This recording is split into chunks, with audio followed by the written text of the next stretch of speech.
सास का घूंघट पार्ट 3। अब तक हमने देखा कि देविका की हालत बहुत नाजुक है, लेकिन घर के आदमी उसे डॉक्टर के पास नहीं जाने दे रहे और जोगिंदर ने घर के मेन गेट पर बहुत बड़ा ताला लगा दिया है। लेकिन देविका की सास विमला पहली बार घूंघट उठाकर समाज के बनाए नियम का उल्लंघन करती है और देविका की जान बचाने की कोशिश में जुट जाती है। मैं भी देखती हूँ मेरी बहू को डॉक्टर के पास जाने से कौन रोकता है। देखो सचिन के बापू, दरवाजे की चाबी दे दो मुझे। तुम्हारा दिमाग ठिकाने पर है, पहले सर पर पल्लू रखो और अंदर जाओ। आज तक मैंने आपका हर गलत फैसला सर झुकाकर स्वीकार कर लिया, लेकिन आज मैं आपकी एक बात नहीं सुनूंगी। मुझे मेरी बहू की किसी भी कीमत पर जान बचानी है। मुझे चाबी दे दीजिए। पिताजी, माँ ठीक बोल रही है, चाबी दे दीजिए ना, नहीं तो देविका नहीं बचेगी। देविका मरती है तो मर जाए, लेकिन यह दरवाजा नहीं खुलेगा। तुम सारी औरतों को इस देविका नाम की बीमारी ने पागल कर दिया है और इस बीमारी का अच्छी तरह से इलाज करना आता है मुझे। वीना बेटी, सुजाता बहू, जाओ अंदर से देविका को लेकर आओ। विमला ये बोलकर अपने पति के हाथ से चाबी छीन लेती है। तभी महेंद्र विमला का हाथ पकड़कर चाबी विमला से छीन लेता है। भाभी, घर के मर्दों से टक्कर लेकर आप अच्छा नहीं कर रही हो। ये इस घर के संस्कार नहीं है। महेंद्र की बात सुनकर कम्मू अपने पति के हाथ से चाबी छीनकर कहती है, इस घर के संस्कार क्या है हम अच्छी तरह से जान गए हैं। आज इस घर का दरवाजा खुलकर रहेगा और देविका डॉक्टर के पास जाकर रहेगी। भाभी, ये लो दरवाजा खोलो। विमला ताला खोल देती है। तभी वीना और सुजाता देविका को लेकर आ जाती हैं। घर की सारी औरतें देविका को लेकर घर से जा रही होती है कि तभी सुजाता का पति मोहन उससे कहता है, सुजाता, तुम देविका को लेकर इस घर से निकल तो रही हो, लेकिन याद रखना, अगर तुमने एक कदम भी बाहर निकाला तो वापस इस घर में मत आना। मैं देविका के साथ अस्पताल भी जाऊंगी और वापस इस घर में भी आऊंगी। देखती हूँ कौन रोकता है मुझे। देखता हूँ कैसे इस घर के अंदर कदम रखती हो और कौन तुम्हारी मदद करता है। कानून मेरी मदद करेगा और कारट के दरवाजे हर नागरिक के लिए खुले हैं। मोहन को अपनी पत्नी से इस तरह बात करता देख कल्याण वीना से कहता है, वीना, तुमने देविका का साथ देकर अच्छा नहीं किया। अगर तुम अभी भी इसके साथ गई तो अपना और मेरा रिश्ता खत्म समझना। मुझे कोई फर्क नहीं पड़ता, तुमने आज तक किया ही क्या है मेरे लिए। तुम खुद घर जमाई बनकर मेरे घर में रह रहे हो, कभी 100 रुपए की साड़ी दिलाई है मुझे। मेरे आने से पहले मेरा घर छोड़कर निकल जाना, समझे। ये बोलकर वीना और घर की सभी औरतें देविका को अपने साथ अस्पताल ले जाती है।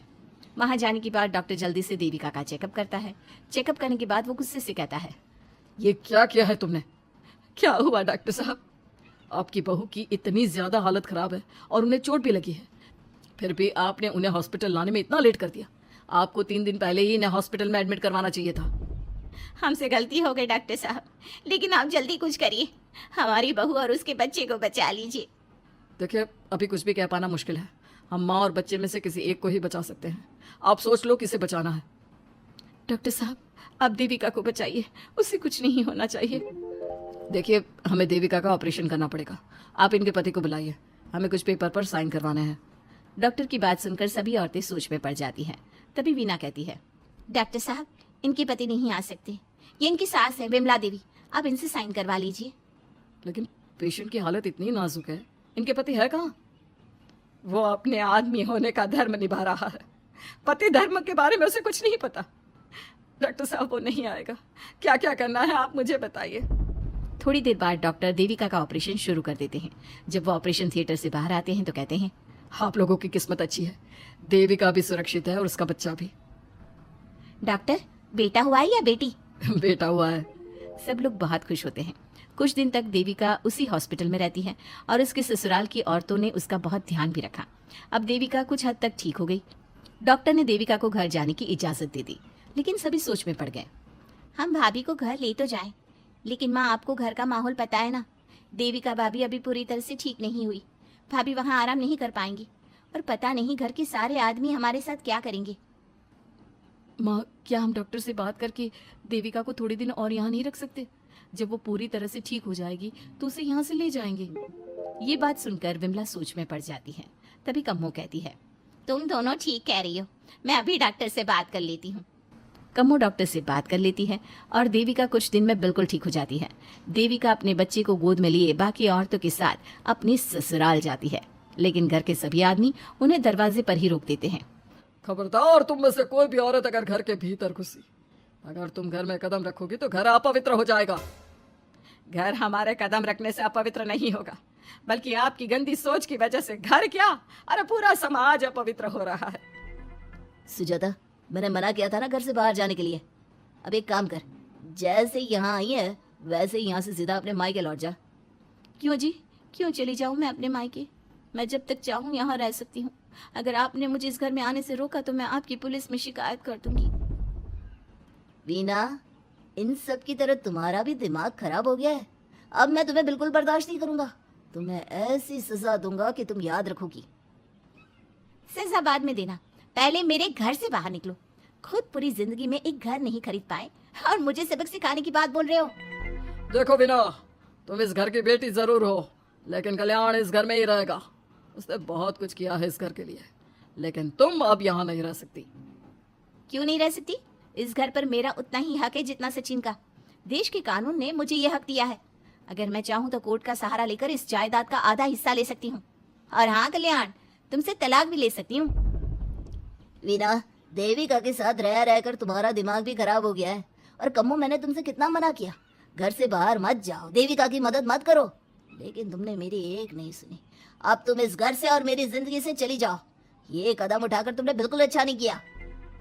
ये कदम तो मुझे उस समय उठाना चाहिए था जब मैं माँ बनने वाली थी। आपके झूठे अहंकार और गलत नियमों की वजह से मैंने अपने 2 बच्चे खो दिए। अगर उस समय मैं दाई अम्मा से इलाज ना कराती और हॉस्पिटल चली जाती तो सचिन के बराबर मेरे भी 2 बेटे होते। सभी पति इस बात पर अड़े हुए थे कि वो अपनी अपनी पत्नियों को घर के अंदर नहीं आने देंगे। देविका बहुत देर तक सबकी बातें सुनती रही। फिर उसने अपने पति से कहा, सचिन, तुम्हारे घर के आदमियों की बात तो मैंने सुन ली। अब तुम बताओ, तुम्हारा क्या फैसला है? देविका, मुझे माफ कर दो, मैं तुम्हारे लिए कुछ नहीं कर सकता। मैं मजबूर हूँ। मुझे पता था सचिन, तुम्हारा यही जवाब होगा। मुझे अपने आप पर हैरानी है कि मैंने बिना रीढ़ की हड्डी वाले आदमी से प्यार ही क्यों किया, शादी क्यों की। अब मैं आप सबसे बस आखिरी बार पूछ रही हूँ, तुम हमें अंदर आने दे रहे हो या नहीं, या मैं पुलिस को फोन करूं? देविका, आज तक हमारे गांव में पुलिस ने कभी कदम नहीं रखा और तू हमारे घर के दरवाजे पर पुलिस को लेकर आएगी? तेरी हिम्मत कैसे हुई ये बात करने की? आज तक इन औरतों ने घर से बाहर कदम नहीं निकाला था और 2-4 दिन में तूने इन सबको इनके अधिकार भी याद करा दिए। अब तो तुम बिल्कुल इस घर में नहीं आ सकते। घर की औरतें घर के बाहर खड़ी थी और घर के आदमी घर के दरवाजे पर। उनकी लड़ाई देखकर पूरा गांव इकट्ठा हो गया। देविका को अस्पताल पहुंचाकर घर की औरतों ने काम तो अच्छा किया। इस काम से देविका और उसके बच्चे की जान भी बच गई, लेकिन इनकी जान बचाने की कीमत घर की औरतों को कैसे चुकानी होगी, इसके लिए आपको आने वाला एपिसोड देखना होगा। और हमारे प्यारे दर्शकों, हमें कमेंट करके जरूर बताइए कि देविका के साथ बाकी औरतों को क्या करना चाहिए। क्या उन्हें घर के अंदर जाने के लिए संघर्ष करना चाहिए या फिर वो घर छोड़कर चले जाना चाहिए?